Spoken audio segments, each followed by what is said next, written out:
This week, I learned about flood control, effective designs, where they can be best used, what are the best practices, and I'm sharing it with you.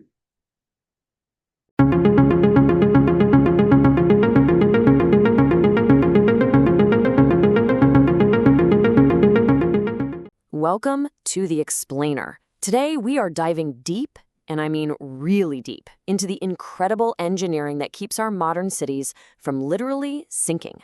We're talking about the huge walls, the massive gates, and the mind-boggling underground systems that stand between us and the rising water. All right, let's just jump right in with a single number, 25 centimeters. So what do you think that is? Is it how much the sea level is rising each year? Maybe something to do with rainfall? Nope. The real answer is way more dramatic, and it's happening right under our feet. That's right, 25 centimeters. That's the speed that the ground is literally disappearing beneath one of the world's biggest megacities. It's called land subsidence, kind of like a silent disaster, and it's just one part of this huge existential battle our cities are fighting against water. And hey, the threat isn't just coming from below us. We're actually facing a two-front war here. We've got more intense, totally unpredictable weather coming from above, and this crazy geological instability happening underneath. It is a serious challenge. I mean, just look at the sheer scale of the risk here. We're not talking about small inconveniences. Manila gets hit with over 20 typhoons a year. Bangkok is on average just 1.5 meters above sea level. And then you have cities like Mumbai and Guangzhou, where we're talking about trillions of dollars in assets just sitting there right in the path of monsoons and storm surges. The stakes are absolutely astronomical. So how in the world did we get to a point where we can even start to fight back against all this? Well, our ways of managing floods have changed a lot. And that change was often kick-started by disaster and pure necessity. You can really see the progression on this timeline. We went from just avoiding floodplains to building some local defenses. And then we hit this huge turning point in 1936 when the US government basically said, okay, flood control is on us now. But the real game changer, that often came from tragedy. That devastating North Sea flood in '53 was a massive wake-up call that forced the Netherlands to innovate on a scale nobody had ever seen before. And that really launched this modern era, where we combine raw engineering power with super sophisticated digital forecasting. And that brings us to what is maybe the most crucial idea in all of this. Bigger isn't always better. The absolute key to doing this right is matching the perfect solution to the specific landscape. A one-size-fits-all approach, that's just a recipe for a complete and utter disaster. And it all starts with understanding this really fundamental concept called stream power. Basically, you can think of it as how much energy the moving water is carrying. So a slow, wide river on a flat plain, very low stream power. But a raging torrent of water in a narrow, rocky valley, incredibly high stream power. And believe it or not, that one single measurement dictates everything else. This table just lays it all out perfectly. You can see how this strategy completely flips based on the landscape. On those wide floodplains, you actually want to give the water room with setback embankments. But in a confined valley with all that high stream power, you need hardened concrete walls to fight back against that immense energy. See, if you put a concrete wall in a floodplain, you could actually make the flooding way worse. It's all about engineering with nature, not trying to fight it. Okay, so let's see how this stuff actually works in the real world. We're going to take a look at some of the most successful, most iconic flood control projects ever built. Each one is a masterclass in solving a totally unique geographical problem. First up, we're heading to Tokyo, one of the most densely packed places on the entire planet.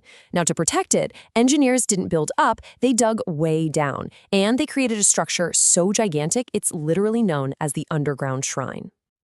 The GCANS project, as it's called, is an incredible 6.4-kilometer tunnel system. So when heavy rains hit, it sucks up the overflow from smaller rivers, dumps it into these massive silos, and then into this colossal underground tank. From there, powerful turbines just pump it safely out into the Edo River. It's like an invisible shield protecting millions of people.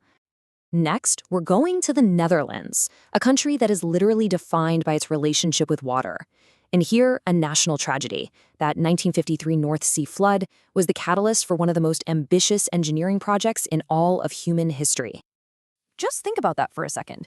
The Delta Works is this system of 13 dams and barriers that didn't just hold back the sea. It actually redrew the map of the country, shortening the coastline by 700 kilometers.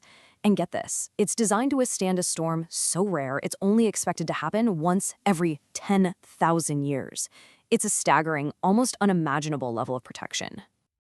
Over in London, the main threat is a little different. It doesn't come from rivers overflowing, but from these powerful tidal surges that push in from the North Sea, threatening to flood the entire heart of the city. So what was the answer? The Thames Barrier. It's got 10 massive steel gates that can swing up from the riverbed and completely seal off the river in just 90 minutes. And since 1984, it's been used hundreds of times, silently protecting over 1 million people and the core of the UK economy. And the list of these incredible projects just goes on. You've got China's Three Gorges Dam, which isn't just for power. It's a masterclass in managing a river, using digital forecasting to handle the Yangtze River's huge floods. And then in the US, you've got the massive system they built in New Orleans after Hurricane Katrina, 350 miles of levees and gates. It's one of the most comprehensive risk reduction systems ever constructed. So why are we talking about all these massive global projects? What does this have to do with you? Well, because the exact same principles that guide these mega projects can help you figure out if the flood control systems in your own town or even your own neighborhood are any good. And turns out, you don't need an engineering degree to spot the difference between a project that's really working and one that's just a ticking time bomb. You just need to know what to look for. This is a super simple but really powerful checklist. First, just look at how the water is handled. Does it drain away quickly or does it start backing up into the city streets? Then, check the structure itself. Are the walls straight, covered in healthy grass, or do you see cracks and little animal burrows? And finally, look at the nature around it. A good project works with the environment, supporting healthy wetlands, not creating soggy, eroded dead zones. And this really gets to the heart of it all. The entire philosophy has shifted. The old days of trying to conquer nature with just brute force, they're over. We got it now. We can't eliminate floods entirely. The goal today is to manage the risk, reduce the consequences, and build resilient communities that can handle the water when it comes. And this leaves us with one last really critical question. We've seen that we have these incredible engineering tools, right? We can build underground shrines and literally rewrite coastlines. But the challenge for the future isn't just about pouring more concrete. It's about building with foresight, making sure our solutions work with nature, and ensuring the policies behind these massive projects are as strong and transparent as the structures themselves. Share what we have learned, and let us all stay safe and dry.